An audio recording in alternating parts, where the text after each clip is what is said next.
ಬಂಟರಯ್ಯ ನಾಡವರ ಮಾತೃ ಸಂಘದ ವತಿಯಿಂದ ಬಹಿರಂಗ ಅಧಿವೇಶನ ಕಾರ್ಯಕ್ರಮವು ಮಂಗಳೂರಿನ ಪುರಭವನದಲ್ಲಿ ಜರುಗಿತು.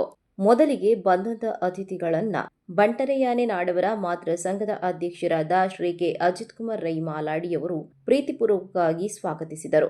ಸಂಗೀತ ಕ್ಷೇತ್ರಗಳು ನಮ್ಮ ರಾಷ್ಟ್ರೋಡೆ ಕಡೆಯಿಂದ ಗುರುಗಳಿಸಿದ್ದೇನೆ ಆಧಾರಪೂರ್ವಕವಾಗಿ ಬಂಟೆಯಲ್ಲಿ ಏಪಲ ಒಂದು ಕ್ರೀಡಾಪಟುಗಳು ಕೋರ್ದ ಕಟ್ಟಾವಡು ಕಂಬಳಾವಡು ಕುಸ್ತಿ ಆವಡು ಪ್ರತಿಯೊಂದು ಇಟ್ಲ ನಾವು ದುಂಬುತ್ತೇನಪ್ಪಳು ನಮ್ಮ ಸಮಾಜವು ಭಾರಿ ಮಲ್ಲ ಕುದರ್ಕಂತ ಕಬಡ್ಡಿಯ ಕ್ಷೇತ್ರದ ಮಿಂಚಿನ ಮೆಣುಕುತಾರೆ ರೀತಿನ ಪ್ರಶಾಂತ್ ರೇಖಲು ಪುತ್ತೂರು ದಾರಿ ನಮ್ಮ ಆರು ಕೇಳಿಕೊಳ್ಳಿ ಬರ್ತಾ ಬಂದು ಭಾರಿ ಸಂತೋಷ ಹೋಗ್ತು ನೀನು ಬೈದಿರಿ ಪ್ರಶಾಂತ್ ರೇಖಲಿಗೆ ಮನಪೂರ್ವಕವಾದ ಸ್ವಾಗತವನ್ನು ಬಯಸುವುದಿಲ್ಲ.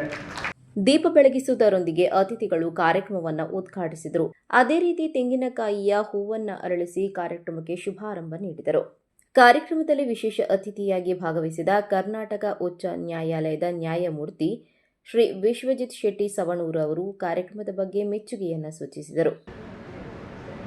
ಹಾಗೆ ಇಂಥ ಒಂದು ಕಾರ್ಯಕ್ರಮವನ್ನು ಸಹ ಒಂದು ಹಮ್ಮಿಕೊಳ್ಳೋದ್ರಲ್ಲಿ ಸಹ ಬಹಳ ಒಂದು ಅರ್ಥ ಇದೆ ಅಂತ ನನಗೆ ಅನಿಸ್ತದೆ.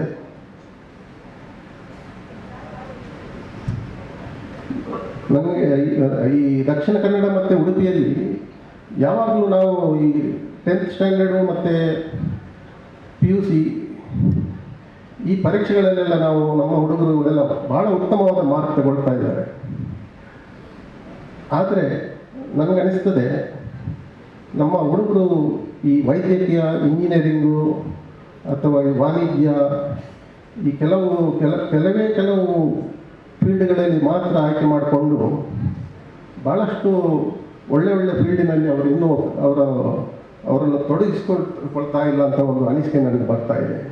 ಯಾಕೆಂದರೆ PUC ಮತ್ತು SSLCಯಲ್ಲಿ ಪ್ರತಿ ವರ್ಷ ದಕ್ಷಿಣ ಕನ್ನಡ ಉಡುಪಿ ಡಿಸ್ಟ್ರಿಕ್ಟ್ನವರೇ ಪ್ರಥಮ ಅಥವಾ ದ್ವಿತೀಯ, ಅವರೊಳಗೆ ಪೈಪೋಟಿ. UPSC ರಿಸಲ್ಟ್ ಬಂತು ಇತ್ತೀಚೆಗೆ. UPSC ರಿಸಲ್ಟಲ್ಲಿ ಉಡುಪಿಯಿಂದ ಒಬ್ಬರು, ದಕ್ಷಿಣ ಕನ್ನಡದಿಂದ ಒಬ್ಬರು, ಎರಡು ಕ್ಯಾಂಡಿಡೇಟ್ ಪಾಸ್ ಆಗಿದ್ದಾರೆ. ನಮ್ಮ ಸಮಾಜದವರು ಅದರಲ್ಲಿ ಯಾರು ಇಲ್ಲ ಅಂತ ಹೇಳಿ ಸ್ವಲ್ಪ ಬೇಸರದ ಸಂಗತಿ. ಅದೇ PUC ರಿಸಲ್ಟಲ್ಲಿ ಯಾದಗಿರಿ ಡಿಸ್ಟ್ರಿಕ್ಟು ಈ ಸಲ ಕೊನೆಯ ಸ್ಥಾನ, ರಾಜ್ಯದಲ್ಲಿ ಕೊನೆಯ ಸ್ಥಾನ ಇರುವಂಥ ಡಿಸ್ಟ್ರಿಕ್ಟು ಯಾದಗಿರಿ. ಬಟ್ UPSCಯಲ್ಲಿ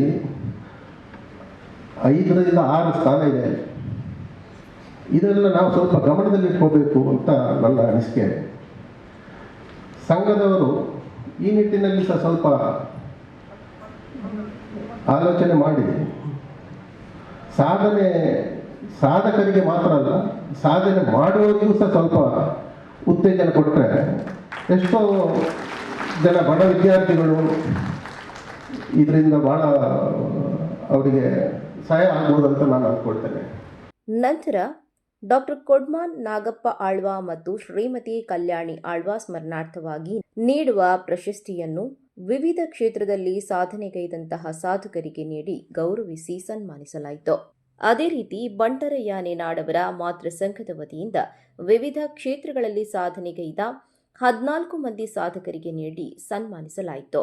ಇದೇ ವೇಳೆ ಕೊಡಿಯಾಲ್ಗುತ್ತು ಭಾಸ್ಕರ್ರೆ ಸ್ಮರಣಾರ್ಥ ಕಲೆ ಯಕ್ಷಗಾನ ಕ್ಷೇತ್ರದಲ್ಲಿ ಸಾಧನೆಗೈದ ಉಡುಪಿ ಯಕ್ಷಗಾನ ಮೇಳಗಳ ಸಂಚಾಲಕರು ಶ್ರೀ ಪಿ ಕಿಶನ್ ಹೆಗ್ಡೆ ಅವರಿಗೆ ನೀಡಿ ಗೌರವಿಸಿ ಸನ್ಮಾನಿಸಲಾಯಿತು. ನಂತರ ಮಾತನಾಡಿದ ನ್ಯಾಯಮೂರ್ತಿ ಶ್ರೀ ರಾಜಶ್ರೀ ಕಲ್ಲಂಗಳ ಅವರು ಕಾರ್ಯಕ್ರಮಕ್ಕೆ ಶುಭ ಹಾರೈಸಿದರು. ಬಂಧುಗಳೇ, ನಮಗೆಲ್ಲರಿಗೂ ತಿಳಿದಂತಹ ವಿಚಾರ, ಇದರ ಸಮಾಜವನ್ನು ಪ್ರೀತಿಸಿ ಇದರ ಸಮಾಜವನ್ನು ಸಮಾಜದ ಜೊತೆ ಸಹಬಾಳ್ವೆಯಿಂದ ಇದ್ದು ನಮ್ಮ ಜಾತಿಯನ್ನು ಪ್ರೀತಿಸುವುದು ಅಥವಾ ನಮ್ಮ ಜಾತಿಯ ಬಗ್ಗೆ ಹೆಮ್ಮೆ ಪಡುವುದು ಖಂಡಿತ ತಪ್ಪಲ್ಲ. ಹಾಗಂತ ನಮ್ಮ ಜಾತಿಯನ್ನು ಪ್ರೀತಿಸುವುದು ಮತ್ತು ಹೆಮ್ಮೆ ಪಡುವುದು ಅದು ನಮ್ಮ ಸಮಾಜದ ಏಳಿಗೆಗೋಸ್ಕರ ಆಗಬೇಕು, ನಮ್ಮ ರಾಜ್ಯದ ಏಳಿಗೆ ಆಗಬೇಕು, ನಮ್ಮ ದೇಶದ ಏಳಿಗೆಗೆ ಸಹಕಾರಿ ಆಗಬೇಕು. ನಮ್ಮ ಸಂವಿಧಾನವನ್ನು ನೀವು ಸಂವಿಧಾನದಲ್ಲಿ ಕೊಡಲ್ಪಟ್ಟಂತಹ ಮೂಲಭೂತ ಕರ್ತವ್ಯಗಳು fundamental duties or directive principles of state policies, ರಾಜನೀತಿಯ ನಿರ್ದೇಶನಗಳು, ತತ್ವಗಳು, ಇವುಗಳನ್ನು ನಾವು ಅವಲೋಕಿಸಿದರೆ, ಪರಾಮರ್ಶಿಸಿದರೆ ನಮ್ಮ ಮೂಲಭೂತ ಕರ್ತವ್ಯಗಳು ಮತ್ತು ಡೈರೆಕ್ಟಿವ್ ಪ್ರಿನ್ಸಿಪಲ್ಸ್ ಆಫ್ ಸ್ಟೇಟ್ ಪಾಲಿಸಿಯಲ್ಲಿ ಕೂಡ ಕೆಲವೊಂದು ಕರ್ತವ್ಯ ಮತ್ತು ಸೂತ್ರಗಳನ್ನು ಕೊಟ್ಟಿದ್ದಾರೆ. ಈ ಕರ್ತವ್ಯಗಳು ಮತ್ತು ಸೂತ್ರಗಳು ಸಮುದಾಯದ ಏಳಿಗೆಗೆ ಕಾರಣ ಆಗುತ್ತದೆ ಅಂತ. ಈ ಕರ್ತವ್ಯಗಳನ್ನು ಅಥವಾ ಸೂತ್ರಗಳನ್ನು ಯಾಕೆ ನಾವು ಜೀವನದಲ್ಲಿ ಅಳವಡಿಸಬೇಕು ಅಂತ ಹೇಳಿದರೆ, ಅದು ಸಮಾಜದ ಏಳಿಗೆ, ಒಟ್ಟಿನಲ್ಲಿ ದೇಶದ ಏಳಿಗೆಗೆ ಪೂರಕ ಆಗುತ್ತೆ ಅನ್ನುವಂಥ ವಿಚಾರಕ್ಕೋಸ್ಕರ ಹೇಳಿದೆ.